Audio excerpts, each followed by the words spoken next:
Precision Labs, and today we're going to talk about our Net Zero event. Here at Precision Labs we have 60 solar panels on top of the roof, and we also replaced all of our fluorescent light bulbs with LED light bulbs. Some of the labs here use a lot of different equipment to run. In particular, the radio frequency lab, which is right here. Some of the equipment that we use uses a lot of energy and a lot of electricity in order to run, and it has to be turned on for 2 or 3 hours before it can even be used. On top of that, we have to keep the labs at a certain temperature in order for the equipment that we're testing to run correctly and be tested correctly. One of our issues was heating. The labs were getting too hot, so the air conditioner was running a lot. Part of the reason was due to the fluorescent light bulbs. Like I said, we replaced all the fluorescent light bulbs with LED lights, and the technicians actually really love them too, because the fluorescent light bulbs tend to give off a yellow tinge, where these new LED light bulbs tend to give off a brighter, whiter light, allowing the technicians to see things a lot better, especially the little itty bitty components inside of some of the equipment we work on. Some of the other labs that we work in use even more equipment than the RF lab. The RF lab uses some equipment. However, this is our electronics lab, where we have a lot of various equipment, such as these Christie battery chargers, which use 240 volts just to turn them on. We also have several different calibration meters, which have to run for many hours. Sometimes, like these ones here, are 24 hours a day, 7 days a week, in order to keep them accurate. We just have a vast majority of equipment inside this entire building that uses a lot of electricity. And by going net zero, we're actually using less electricity and producing our own, so our electricity bill is going lower. Also, with the cooler lighting, we don't have to use the air conditioner as much, thus keeping the labs better regulated at the temperature that's needed. Hi, my name is Terry Norris. I'm the CEO of Precision Labs. We're a calibration service lab located in Palmdale, California. We've been around for 2 decades, providing excellent calibration service to all sorts of industries: aerospace, medical, manufacturing. In addition to doing all that, we also found that a way to help our customers is to provide an excellent servicing community. One of those things we found was to be able to provide a net zero service. That net zero service of electricity and reducing all of our energy usage was a really hard, complex task, and that's what we're going to talk about today.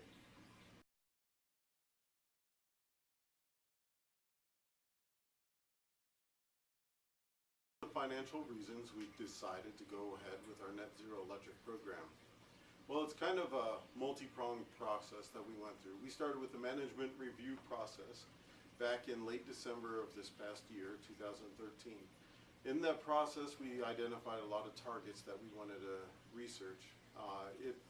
As the program progressed, what we found out was, starting around January, February, we found ideal financial models that we wanted. We wanted a payback term of approximately 3 years, right in there. Some terms I've seen as long as 8 years. We wanted a quicker turnaround time because our 5-year financial plan expected to be able to show more profit in that time. What I personally felt as an individual was that I didn't want to wait 3 years, 5 years, 10 years to see the results to helping our environment. So rather than just going with one particular aspect of it, we planned out a very comprehensive plan. One of the things that we did was install LED lighting. We installed timers on everything. We did all sorts of aspects to try and help our business bottom line and get it to go and run. It also coincided with proper planning to coincide with when another lease ended, that we could feel no financial burden from this. So there's a lot of aspects. If in effect you are planning to try and start your own program, you are going to have to account for the fact that you are going to have possibly a lease option in there, or you're going to have some sort of contract where you're paying back for the financing. And that's something that I'm going to talk to you later about in coolcalifornia.org, on how they were able to let you look at different numbers. And it really works out for the benefit. There's no negatives on that. Okay, thank you very much.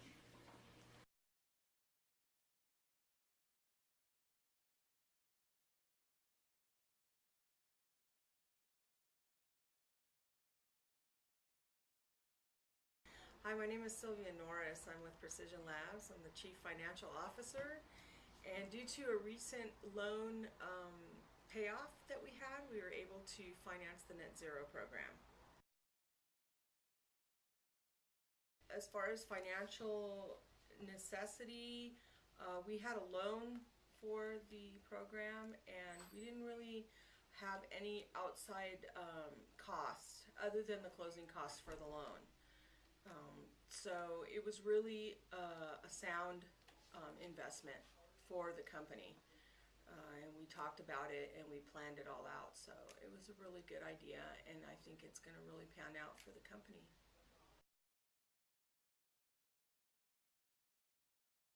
I'd like to talk to you about a little bit of some of the things we had to do in order to become net zero. It's a lot more comprehensive than having to put solar cells on top of your building. It's a lot more comprehensive than watching how little or how much you use your lights, how long you run your air conditioners. I had special considerations in my business. We have laboratories that have to be kept at 68 degrees and also labs that have to be kept at 72 degrees. We have 6 air conditioners on our roof. And that presented an extra challenge for us because take two. I'm going to start all over. All right. Things we had to accomplish or think of ahead of time. All right. All right. Now I'm going to talk to you a little bit about some of the systems we had to worry about besides just photovoltaic, rather than just putting solar systems on our roof. What we found was with our laboratories, we have laboratories that are kept at 68 degrees and 72 degrees. Now, when you run an air conditioner, the kind of solar system we were planning, it couldn't be run by just having that small of a system. So what we had to do was we had to come up with different methods and be more creative. And we'll talk a little bit more about that. And the tools in coolcalifornia.org will help you figure out some of those kind of systems. Now what I'd like to explain is that you're going to have to do things, you're going to have to study your energy usage in every aspect of your business. Like lighting. Lighting is a major use of your electricity. I found that it was over about half of our electric usage. So what we did was we took out all the fluorescent lighting and we put in LED lighting. And that cut the electric cost in half in certain areas. And we also found that we got it brighter. In the before photo of laboratory that we took, it's nice and yellow in the laboratory, but your eyes don't notice it because you're inside. And then if you look at the after picture, what you'll see is it's very white, it's bright, and the technicians can work and they won't have as much fatigue. So you'll be able to get a lot more usage out of your employees' time and they'll be a lot happier people. Timers, you can put timers on different systems. For example, let's say you don't use your refrigerators during the weekend, but you keep it plugged in. Well, on Fridays you can have your employees take out their lunches and stuff that's left in there, and the timer will shut it off till Monday morning, so you saved all that electric usage. You can do things like that with water coolers and so on and so forth, electric water heaters. And for the electric water heater, there's a little bit more concerns. You have to worry about things such as it's wired into the wall. Ours was a 200-volt system, so you have to get an electrician to do qualified aspects of this. So there's a lot of planning in this. You have to consult a lot of people, and don't be afraid to ask questions. If you don't know, don't be afraid to say it. Say, hey, I don't know. And be willing to accept, well, maybe this isn't a consideration that I need to cut out. There's a lot of little minor usages that we cut out that you may not want to. For example, when we turn on our alarm in the beginning of the day or night, it turns off the alarm system. It turns off the intercoms. So what you'll find is you turn on the alarm, the intercoms, the phone systems all go to a dead silent. Everything is shut down into a low power state for the building. And these aren't major problems. These are all little things that you can fine tune over time. Southern California Edison, who's our electric provider in this area, what they have done is they provided a website where you can look at your 15-minute energy usage. And what you can do is you can go in there and you can look at different kinds of usage that you have at a given time. Now, also what we've done with our solar system is we logged in and we have a solar log system, and it shows us our usage. And the next graph right here, what it's going to show is it's going to show our daily production, what we have going on. And you'll see in the next graph, you'll see like a bell curve going on.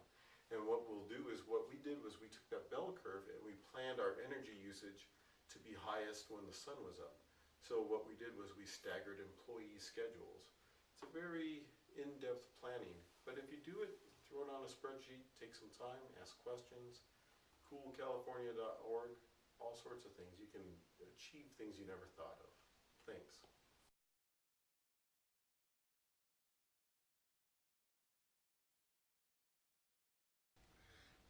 Pros and cons, I didn't really see any.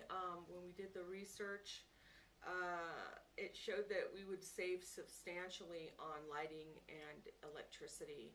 And the return on our investment would be 3 to 4 years. But because we did the lighting and the solar for the net zero, our return will be closer to 3 years. The savings is substantial. I save, the company saves approximately $700 to $800 a month on our electricity bill. And if you'd like to do something like this for your company, I would say there's really no downside to it. It's a savings for the company. It's good for the environment. It's a great project all the way around.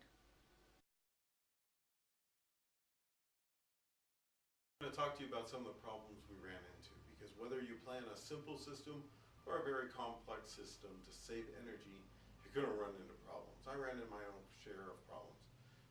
Let's start with the practical problems of, let's say you're working with someone that manages the money. You're going to have to present your ideas carefully and succinctly to the person in charge. If you go in there with a half planned idea, they're not going to be able to understand on the savings that it can generate for their business. I worked with some companies down in the valley, and one of them I think is still on the edge because it wasn't properly presented to them. I'm going to be going down there later this month and trying to explain it to them, but the main result of the problem, I think, is fear. Fear of people, we've never done this before. How can this save me money? Because it costs money to buy these systems. It costs money to buy the timers. It costs money to do things. But what they have to think, and you have to convince them with numbers, spreadsheets, whatever it takes, you're showing them that the long-term benefits are way better than the short-term costs. So that's the first cost that you have to, or problem that you have to worry about. After that, then you're going to run into practical things. Is the permit inspector going to show up on time? And what you might want to do is you might want to set up where you're going to have a communication with your city inspector. You might want to talk to them ahead of time, say, hey, this is what I'm planning on doing. And we did that. We communicated with our city planning department, the permits department, all these different things. You have to plan these things. You can't be thinking that you're going to work in a vacuum. I contacted Southern California Edison, and I let them know what we were planning. They were in the planning process the whole time. We did not think that, oh, we're just going to pay a contractor to do anything. We worked together with everyone. We did not leave any contractor left out of any steps. In fact, I did have to do financing. What we did was we worked with the finance people. We had the finance people contact the contractor, and we were involved in all the processes. And you have to stay involved. You cannot just kick back and expect it to happen. You have to stay on top of some of the regulatory things. Like, for example, one thing that, believe it or not, held us up was the photographing of a label showing that the job was done. So you're going to run into bizarre problems as you run along, but if you stay on top of it, you'll be able to come out on top.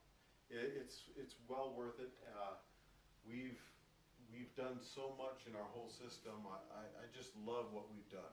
There's nothing in our building that I would have changed differently. You do have to plan a little bit. I did have to get approval from our industrial park. I talked to them extensively, got the board of directors to approve it, These are little side ideas that you might want to consider. But if you're going to do just simple things like timers, low flush toilets, you know, those don't require permits. And I really wish you luck. Thank you very much.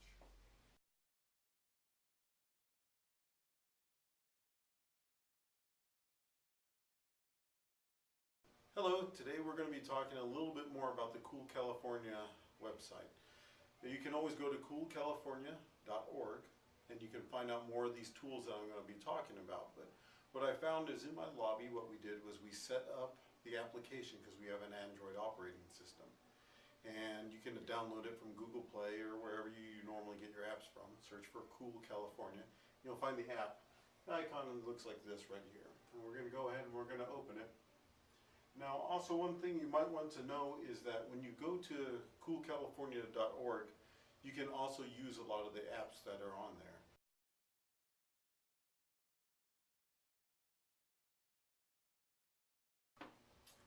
So what we're going to do is we're going to go ahead and open the app right now and see what happens. And you can always do the website. The website has all the tools. The app is just a little bit more smooth and easier to use, especially for me in the lobby where we use different things and it can be highlighted different ways. Alright, you can, rather than having to log in, what I've been doing is I've been showing people to click on begin. It'll open up over here and you can calculate your footprint. I mean, your footprint is like your carbon footprint, it's your electrical footprint. You can change it around different ways. It's really neat. And there's a lot of different things in here. There's funding, stories, pledges, tips. I would recommend definitely after you go through all of the calculations, everything that's on there, I would recommend that you also go to the funding and you search for something. Try and find out if you can get some money for that. Why not? You know, if someone set up money for you, it'll help you out. So let's go over here to funding. Let's try typing in solar.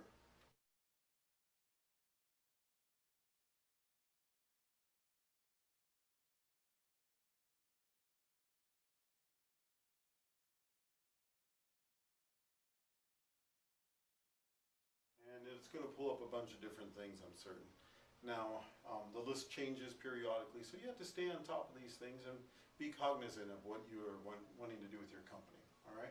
Here we got the Sunshot Prize, the solar water heater tax credit. There's a bunch of different things, but you can see there's money available. There's resources for you to do everything that you want to do. Let's go back to the main page because there's more stuff I want to talk about there. The calculator we talked briefly about. We'll go back to that. Funding. Now here's a very important aspect right now. I'm very interested in this, is stories.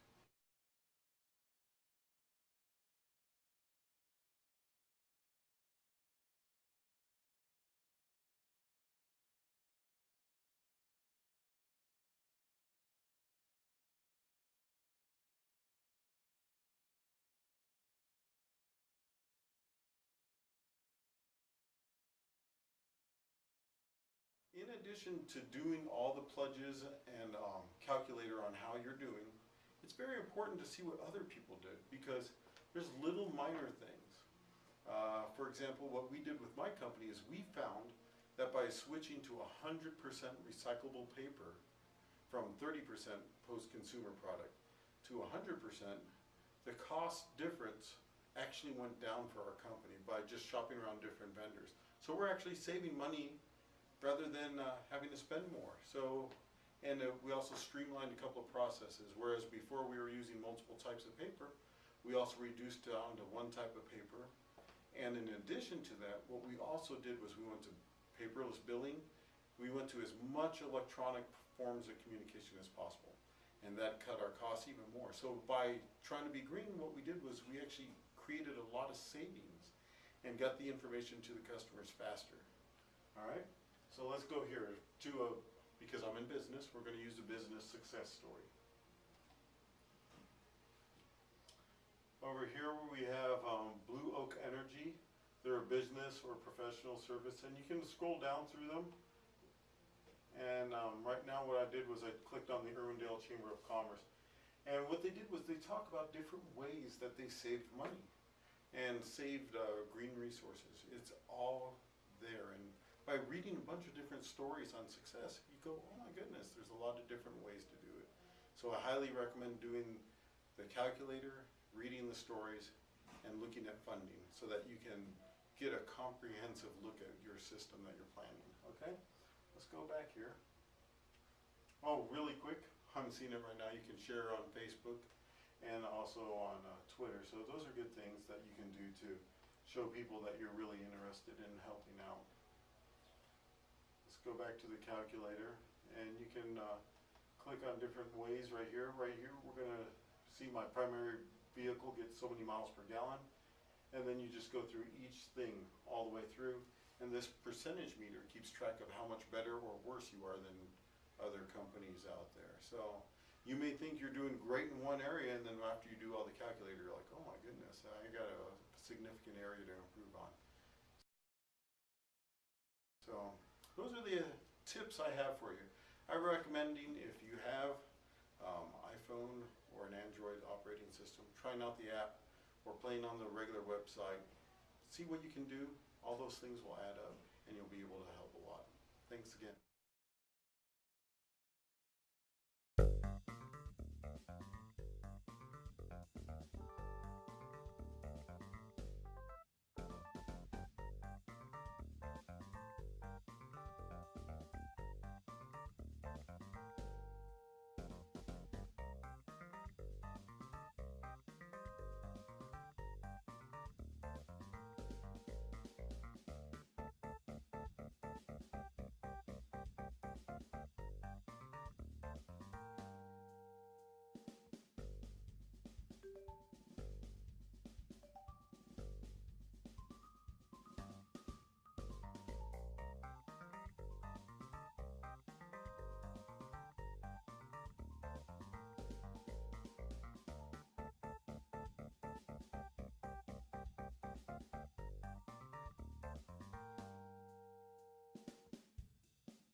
Forgot something. Earlier I mentioned that we were using our solar log system to detail our usage and plan out our usage. One of the cool things that we have here in our lobby is we set up with a little Android system that is enabled and downloaded with the coolcalifornia.org app.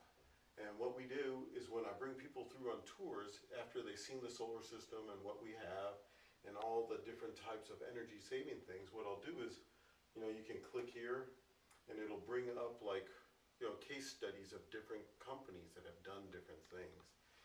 This one is about a dry cleaner who happened to have a lot of hazardous, toxic chemicals, and what they did was they found ways to get rid of that. They found ways to reduce using regular billing and going electronically.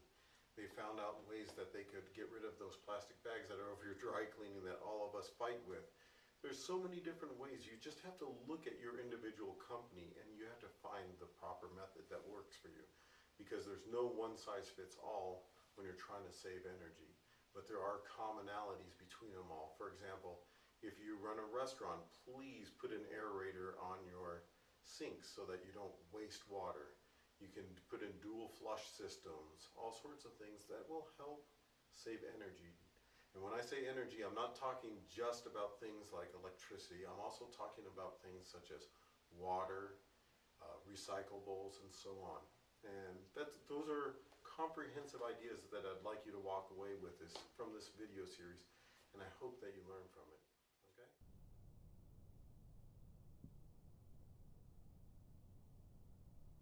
Well, the system's been installed now for about 3 months. And we did go through some problems, as I discussed earlier, but talk to you now is some of like I said, the little things that we've seen afterwards. One of them was the question of how you get your solar cells cleaned. And we did a little experiment afterwards, just probably in the last week or so. In the hot heat of the Palmdale Desert, what we did was we have all the solar cells are dirty, and we washed some of them and we measured the before and afters for 2 days, and we found it was such a negligible amount that we didn't even really concern ourselves about it. We might want to wash them down the road, but other than that, I don't think there's anything else. We did realize after action that we wanted to get rid of the large refrigerator because we found that no one really uses the refrigerator. It's one of those things that we found out after the fact. So what we did was we found a program. We're going to get rid of our large refrigerator and we're going to get a smaller refrigerator to keep people's lunches in. And that of course will be on a timer too, so that we don't have to worry about the energy usage during the times. What else have we run into? Well, putting in the LED lighting was a little bit more challenging than we thought. We had to get the electrical contractor trained on installing around systems that were previously installed. We had a battery backup system, so like if the power went out, what we found out was there was additional wiring in there and there was NiCad batteries, so we had to properly dispose of the NiCad batteries. So there's little things that we would have changed after, in our planning stages, but I don't think I could have anticipated NiCad batteries in your fluorescent system. What else would I have changed? I think that I would probably try to have a little bit more control on the timeline of when things get happen with Southern California Edison. Then that's not Edison's fault.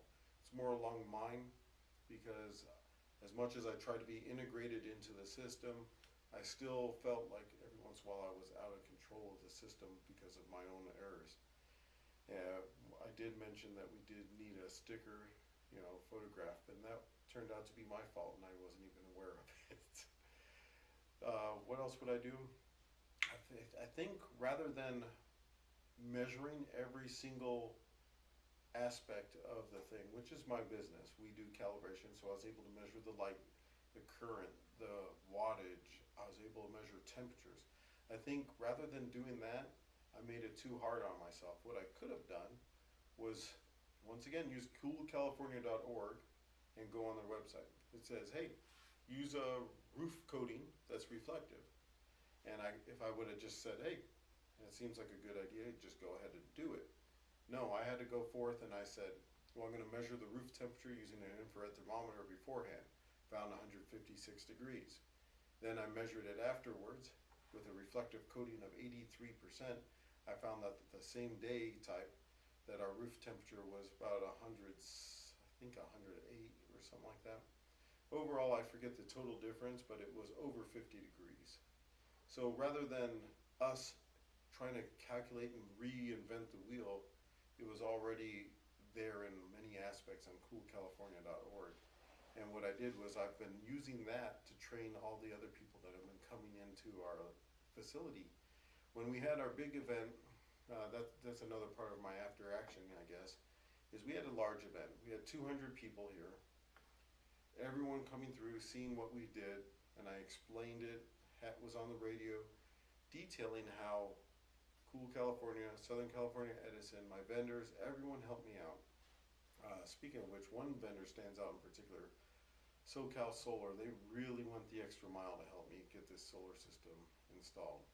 But we did this event to try and really, really explain to the general public, to business owners, that you can do this, it will save you money, it's better for the environment, and there's no negatives other than your initial investment of time, because the maintenance on these is quite low, and I've done experiments, there's not much else I would change. I think the only thing I would have changed for sure is I would have done the roof coating before putting on the solar cells. So if you follow the recommendations, that's what I would do first. I wouldn't do it afterwards, because then you have to worry about splatter onto the solar cells. What else would I have to worry about? Yeah, that's it. If you plan it properly, then everything will come out great. And I look forward to hearing any questions you may have. I'm always available, and I'm anxious to help. Let's get this environment going properly, save energy, get California doing great in every other aspect, and I really appreciate your time.